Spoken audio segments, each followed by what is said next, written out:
Rahman bin Auf. Abdurrahman bin Auf, beliau merupakan salah seorang dari kelompok as-sabiqunal awwalun, yaitu orang yang masuk ke dalam kelompok pertama yang masuk ke dalam agama Islam. Beliau merupakan orang yang ke-8 yang masuk Islam, yang kemudian oleh baginda Rasulullah dinyatakan sebagai orang yang dijamin akan masuk surga. Karena beliau termasuk as-sabiqunal awalun, orang yang ke-8 yang membaiat dirinya mengikuti seruan dari baginda Rasulullah menjadi seorang yang muslim. Sehingga pantas kalau kemudian Abdurrahman bin Auf ini adalah orang yang akan dijamin masuk ke dalam agama Islam. Beliau diajak oleh Abu Bakar Siddiq. Setelah 2 hari Abu Bakar Siddiq masuk ke dalam agama Islam, Abdurrahman bin Auf pun diajak untuk dibaiat dan mengucapkan syahadat di depan baginda Rasulullah Sallallahu Alaihi Wasallam. Kalau kita membaca lebih dekat lagi bagaimana kehidupan seorang Abdurrahman bin Auf, kita akan menemukan sebuah kesimpulan bahwa Abdurrahman ini adalah contoh orang yang sukses dunia dan juga sukses akhirat. Orang yang memiliki keberuntungan di dunia dan mendapatkan keberuntungan akhirat. Kenapa? Abdurrahman bin Auf adalah orang yang sangat kaya raya di zaman baginda Rasul ya. Selain Utsman bin Affan, saudagar yang sukses, Abdurrahman bin Auf ini orang yang sangat kaya raya. Hartanya berlimpah ruah, kekayaannya sampai melaut ya. Kekayaan sampai membanjir. Tapi beliau merupakan orang yang beriman kepada Allah Subhanahu wa taala, orang yang soleh, orang yang taat ibadah, sehingga kekayaannya tidak menyebabkan dia berpaling kepada Allah Subhanahu wa taala. Awalnya beliau merupakan kelompok muhajirin ya. Beliau berhijrah dari Mekah ke Madinah sesuai dengan perintah Allah ya. Beliau termasuk kelompok muhajirin ya, yang berangkat dari Mekah menuju Madinah untuk melakukan sebuah hijrah. Nah, ketika orang-orang muhajirin ini sampai di Madinah, kemudian baginda Rasulullah Sallallahu Alaihi Wasallam menyatukan 2 kelompok besar ini, kaum muhajirin dari Mekah dan kaum Ansor yang orang asli orang Madinah, disatukan oleh baginda Rasul dalam satu ikatan namanya ikatan Islam, ukhuwah Islamiyah. Masing-masing mencari saudara ya. Walaupun bukan saudara, baru kenal padahal. Jadi masing-masing karena disatukan oleh baginda Rasul, masing-masing mencari saudara. Di orang Ansor ini, orang Madinah, mereka mencari kedatangan orang-orang muhajirin dari Mekah. Nah, termasuk Abdurrahman bin Auf ini, ketika dia hijrah dan sampai di Madinah, beliau berjumpa dengan seorang Ansor bernama Sa'ad al-Arabi. Sa'ad al-Arabi ini kemudian bersalaman dengan Abdurrahman bin Auf, "Selamat datang wahai saudaraku dari Mekah. Nama Anda siapa?" "Nama saya Abdurrahman bin Auf." "Kalau Anda siapa?" "Kalau saya Sa'ad al-Arabi." "Oke. Selamat datang saudaraku dari Mekah. Jangan khawatir Anda akan kesengsara hidup di Madinah ini. Jangan berprasangka bahwa Anda akan mendapatkan kesengsaraan di Madinah ini. Tenang ya," kata saat ini. "Saya punya rumah, ada 2 kamar. Silakan kau pakai 1, saya 1. Saya juga punya 2 unta. Silakan kau gunakan 1, saya pun 1. Saya punya kambing 4, silakan kau pakai 2, saya pun 2. Kata Abdurrahman bin Auf, "Terima kasih saudaraku dari Madinah, Tuan Sa'ad al-Arabi. Terima kasih atas tawarannya. Saya sangat senang dengan tawaran itu. Anda ternyata orang yang sangat baik kepada saya. Tetapi saya akan sangat senang kalau umpama Anda menunjukkan kepada saya di manakah letak pasar. pasar? Iya. Kalau saya sudah tahu di mana pasar, saya akan berjualan di sana. Saya dapat untung, bisa saya pergunakan dalam kehidupan saya, dan saya nggak mau numpang di hidup Anda. Saya nggak mau merepotkan Anda. Saya nggak mau jadi benalu dalam kehidupan Anda. Ditunjukkanlah pasar oleh Sa'ad Al-Arabi ini. Nah, kemudian esokan harinya nih, Abdurrahman bin Auf mulai berjualan kecil-kecilan ya. Awalnya beliau berjualan kayu bakar. Jadi beliau mencari kayu-kayu bakar, diikat, kemudian dipanggul oleh beliau, dibawa ke pasar untuk dijual. Tiap hari begitu tuh, mencari kayu bakar, diikat, dipanggul ke pasar, kemudian dijual, dan dijual. Nah, lama-kelamaan dari hasil penjualan ini dikumpulkanlah oleh Abdurrahman bin Auf, dikumpulkan, ditabung, dan ditabung. Lama-kelamaan tabungan semakin banyak, dan semakin banyak. Akhirnya dia mampu untuk membeli sebidang tanah. Kebetulan tanah itu ada di samping persis pasar Madinah ketika itu. Dibelilah tanah itu oleh Abdurrahman bin Auf. Setelah dibeli, tanah itu kemudian dipetak-petakin ya, dipatok-patok, dikafling-kafling lah, dengan tujuan untuk berjualan bagi yang nggak punya tempat berjualan. Nah, ketika sudah dipetak-petakin, sudah dikafling-kafling, ditawarkan ke orang-orang. Wahai penduduk Madinah, siapa yang mau berjualan, berdagang, silakan di tanah saya. Bayar enggak? Nyewa enggak? Enggak. Bukan sewa sistemnya. Lalu bagi hasil saja. Jadi kalau Anda dagangnya sedang berhasil, sedang untung, maka kita bagi hasil. Tapi ketika Anda dagangnya kurang beruntung, rugi, maka Anda nggak perlu bayar kepada saya. Sebab kalau sewa itu kan akan sangat merugikan kalian. Iya, kalau kalian untung bisa bayar sewa. Kalau sedang rugi, kalian akan terpaksa pinjam sana kemari. Tapi ini tidak. Silakan gunakan tanah saya untuk berjualan, nanti bagi hasil. Nah, ternyata ide ini sangat disambut baik oleh pedagang pasar yang ada di Madinah itu. Mereka kemudian berbondong-bondong berebut tanah milik Abdurrahman bin Auf ini. Ada yang pesan semeter, ada yang pesan 2 meter, ada yang pesan 3 meter untuk berjualan. Akhirnya banyak juga orang yang menggunakan tanah Abdurrahman bin Auf untuk berjualan. Nah, di sini mulai keuntungan para pedagang yang dagang di tanah Abdurrahman bin Auf ini dibagi rata, bagi dua ya, bagi hasil. Dan untungnya semua pedagang yang dagang di tanah itu hampir semuanya laris, semuanya maju, semuanya berhasil. Akhirnya disinilah kemudian Abdurrahman memulai bisnis barunya. Dia mendapatkan keuntungan banyak. Semakin banyak, semakin lama semakin beliau menjadi orang yang kaya. Hartanya semakin berlimpah, uangnya semakin banyak. Dan tercatat bahwa ketika itu Abdurrahman bin Auf adalah sahabat Nabi yang paling kaya. Di samping Utsman bin Affan ya. Sangat kaya ini. Tetapi beliau sangat dermawan. Beliau kalau bersedekah nggak tanggung-tanggung ya. Dan setiap peperangan yang dihadapi oleh kaum muslimin, Abdurrahman bin Auf selalu yang menanggung dananya, yang memikul biayanya, semua ditanggung oleh Abdurrahman bin Auf. Di perang Badar misalkan ya, beliau menyumbang kurang lebih 400 dinar. Disumbangkan untuk biaya peperangan ya. Uang itu dibagi-bagi kepada para pejuang muslim agar mereka bisa semangat berjuangnya, dan mereka yang peperangan habis bisa untuk membeli perbekalan yang habis. Satu orang ya, dikasih uang secara cuma-cuma oleh Abdurrahman bin Auf ya, 400 dinar. Kurang lebih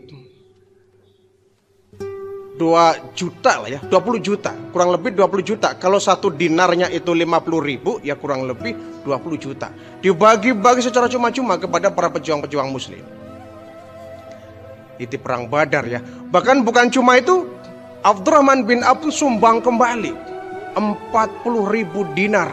Subhanallah. Kalau tadi 400 dinar ya untuk para pejuangnya, ini untuk mengadakan pengadaan senjata ya, membuat pedang, membuat tombak, seluruh biaya disumbangkan semua oleh Abdurrahman bin Auf sebanyak 40.000 dinar. Kurang lebih 300 juta ya. 300 juta disumbangkan untuk biaya perang. Bukan hanya itu, beliau juga sumbangan tuh 500 kuda. Kuda yang gagah-gagah ya. Beliau nyumbang kurang lebih 500 ekor kuda untuk para pejuang-pejuang muslim. 1.500 onta. Ya kan, 500 kuda, 1.500 unta dibagi-bagi kepada para pejuang. Kalau kemudian tengah jalan mereka lapar, maka untanya bisa disembelih, bisa dimakan bersama-sama. Luar biasa. Sampai Rasulullah memuji, wahai Abdurrahman bin Auf, kau luar biasa. Kau nyumbang, kau sedekah, nggak tanggung-tanggung. Ya Rasul, kekayaan yang saya miliki adalah pemberian dari Allah. Maka saya harus bisa berbagi kepada sesama. Dan saya akan sangat bahagia kalau perjuangan Anda ada andil dari kekayaan saya.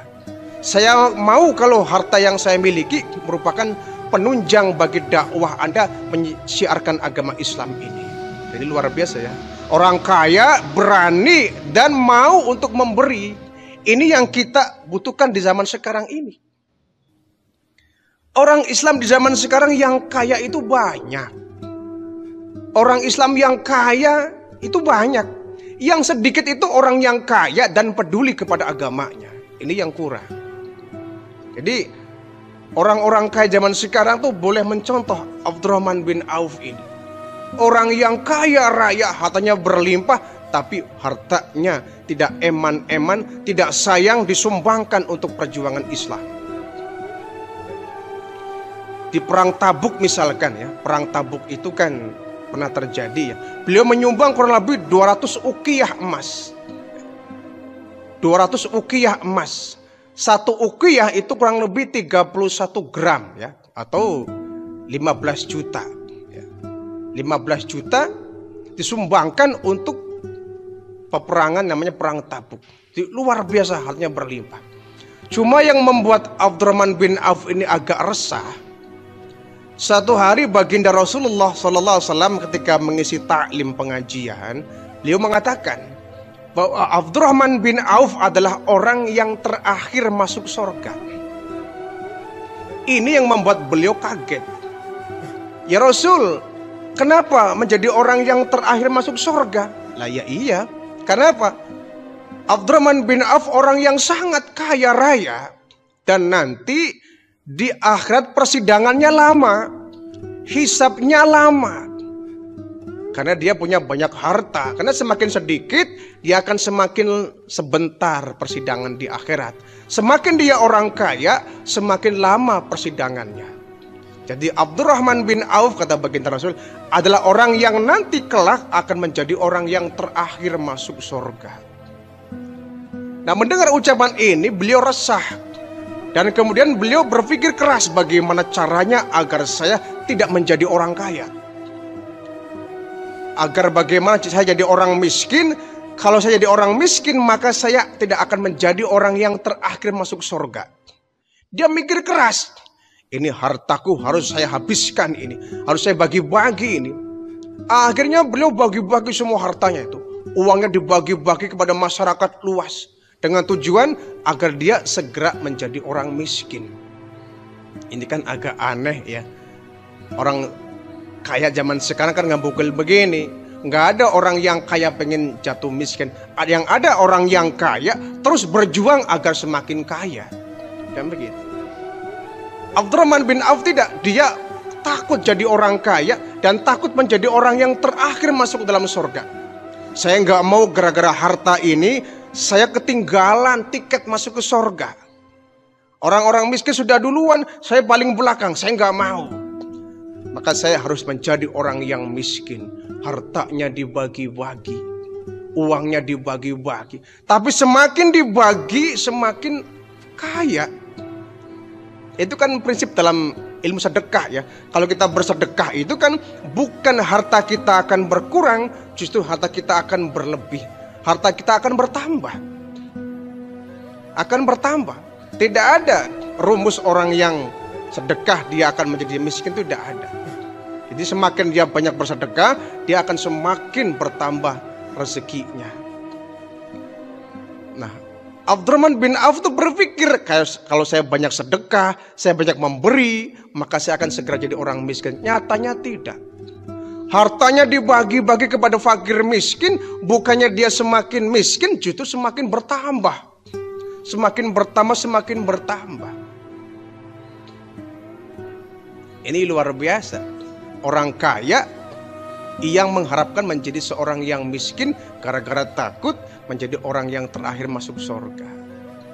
Kita kan zaman sekarang nggak peduli amat mau masuk surga yang terakhir kek, pertengahan kek. Yang penting kita menjadi orang yang kaya dan terus kaya. Bahkan kita berusaha agar anak cucu kita sampai 7 turunan menjadi orang kaya seperti kita. Subhanallah.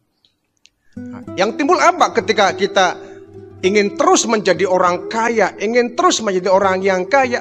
Timbulnya adalah penyakit bakhil, ya, pelit, kikir, nggak mau berbagi kepada orang lain. Kenapa? Dia ingin terus menjadi orang yang kaya. Ini penyakit-penyakit zaman sekarang ini. Satu hari, saking pengen jadi orang yang bangkrut, saking pengen jadi orang yang miskin, satu hari ketika ada perang Tabuk ya, terjadi peperangan Tabuk, kurang lebih terjadi tahun ke-9 Hijriah. Ini perang Tabuk, perang yang terakhir dalam kehidupan baginda Rasulullah ya. Menjelang wafatnya baginda Rasul, Nabi sempat mengikuti perang yang terakhir, namanya perang Tabuk ya. Perang antara kaum muslimin dengan pasukan Romawi. Karena orang Romawi mereka nggak terima kalau sampai Bizantium dikuasai oleh orang-orang Muslim. Ya. Bahkan orang-orang Romawi ingin agar Madinah ditaklukkan oleh mereka sehingga dimusnahkan orang-orang Muslim.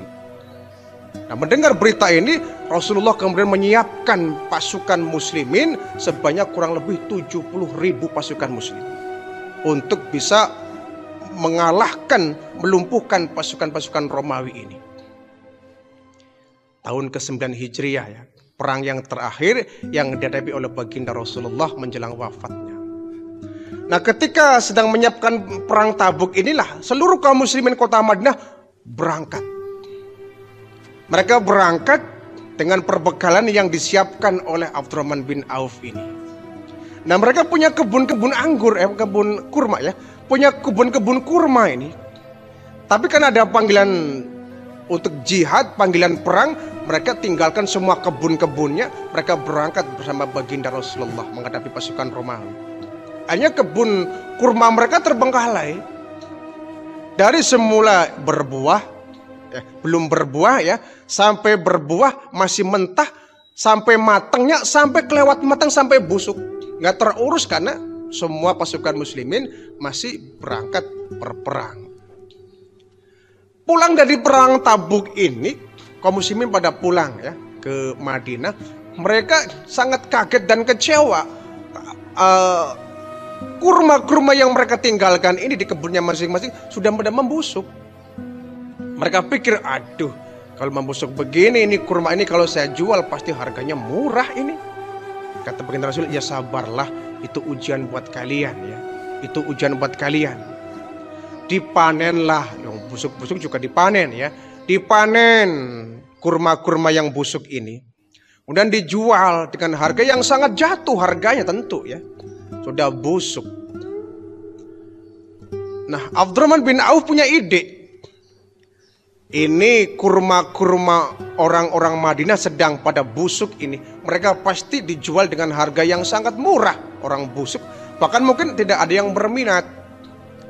Ini kesempatan bagi saya nih, kurma-kurma mereka yang busuk akan saya borong, akan saya beli dengan harga yang mahal, kemudian akan saya jual kembali. Pasti harganya murah. Ini kan aneh ya. ada orang berjualan justru bukan mengharapkan keuntungan, malah mengharapkan kerugian. Niatnya agar dia rugi, jatuh, bangkrut, dan dia miskin. Itu niatnya. Kalau dia miskin, maka dia tidak akan menjadi orang yang terakhir masuk ke dalam surga. Ini tujuannya. Jadi seluruh kurma-kurma yang dimiliki oleh orang-orang Madinah dibeli, diborong oleh Abdurrahman bin Auf dengan harga yang sangat tinggi. Setelah dibeli, kemudian dijual ya, dengan harga yang tentu sangat murah karena dalam kondisi busuk. Dia berpikir ini pasti kurma yang saya jual pasti harganya murah, pasti murah, pasti nggak ada yang berminat. Kalau murah pasti saya rugi. Kalau saya rugi pasti saya akan jatuh miskin. Itu tujuannya. Tetapi yang diinginkan Abdurrahman bin Auf tidak sesuai dengan yang diinginkan oleh Allah. Satu hari di negeri Yaman ini sedang ada wabah penyakit, ya. Sedang ada pandemi. Wabah penyakit hampir melanda seluruh kota Yaman. Nah, menurut tabib yang ada di kota Yaman ini penyakit ini hanya bisa sembuh kalau diobati menggunakan kurma busuk. Nah, mereka mendengar di kota Madinah ada orang yang jual kurma busuk. Akhirnya Raja Yaman datang ke Madinah memborong semua kurma-kurma yang busuk milik Abdurrahman bin Auf dengan harga yang lebih mahal, 10 kali lipat dari harga yang dia beli dari masyarakat Madinah. Ya, ngelus dada Abdurrahman bin Auf ini. Masya Allah, wong saya sengaja menjual ini kurma busuk supaya nggak laku, supaya harganya murah, supaya saya bangkrut. Ini malah justru datang orang-orang dari Yaman. Raja Yaman memborong semua kurma busuk yang dijual oleh Abdurrahman bin Auf dengan harga 10 kali lipat. Ini namanya ada orang kaya ya, gagal menjadi orang miskin. Kalau kita kan kebanyakan banyak orang-orang miskin yang gagal menjadi orang kaya. Tapi Abdurrahman bin Auf itu contoh orang yang kaya, pengen miskin tapi nggak kelakon ya. Pengen miskin tapi nggak kesampaian. Dia supaya menjadi orang yang terdepan ketika masuk surga. Orang kaya yang gagal menjadi orang miskin. Menjual harga yang murah malah justru dibeli dengan harga yang sangat mahal. Tapi ya bagaimana, karena kemauan Raja Yaman dibeli dengan harga yang mahal. Akhirnya hasil dari penjualan ini dibagi semua ke masyarakat luas. Fakir, miskin, yatim, piatu, janda, tua, bahkan orang yang kaya pun tetap kebagian. Semua dibagi, pokoknya nggak boleh ada keuntungan dagang yang masuk ke kantong saya. Dibagi rata. Sampai baginda Rasul geleng kepala. Subhanallah, Abdurrahman bin Auf, Anda benar-benar bukan pecinta harta. Anda benar-benar berjuang ingin menjadi orang yang miskin agar Anda menjadi bukan orang yang paling akhir masuk ke dalam surganya Allah. Memang kehidupan Abdurrahman sudah ditulis oleh Allah bahwa dia tidak akan menjadi orang miskin. Maka biarpun hartanya dibagi rata, ya, hartanya dihabiskan, dibagi ke orang-orang, justru bukan tambah miskin, malah semakin kaya. Dan beliau merupakan pejuang Islam. Ini barangkali yang kita katakan bahwa beliau adalah orang yang berhasil sukses dunia dan juga sukses akhirat. Menjadi orang yang kaya di dunia dan juga menjadi orang yang kaya di akhirat. Orang kaya dan oleh baginda Rasul dijamin akan masuk surga. Subhanallah. Sampai ketika Umar bin Khattab ini meninggal dunia, wafat ya. Sempat ada perbincangan siapa nih yang akan melanjutkan khalifah yang ketiga setelah Umar bin Khattab. Hasil dari musyawarah ditunjuklah Abdurrahman bin Auf calon khalifah yang ketiga setelah Umar bin Khattab. Tapi beliau menolak ya. Beliau menolak. Saya tidak mau menjadi khalifah. Kenapa Abdurrahman? Saya tidak mau. Saya sudah terlalu berat nanti hisabku karena harta yang saya miliki. Nanti akan ditambah dengan hisab saya menjadi seorang pemimpin. Saya nggak mau. Sudah terlalu berat saya tanggung jawabnya menghadapi harta yang saya miliki. Sudah terlalu berat. Jangan sampai saya diperberat lagi dengan tanggung jawab saya menjadi seorang khalifah. Saya nggak mau. Bahkan beliau mengucapkan kata-kata yang luar biasa ya.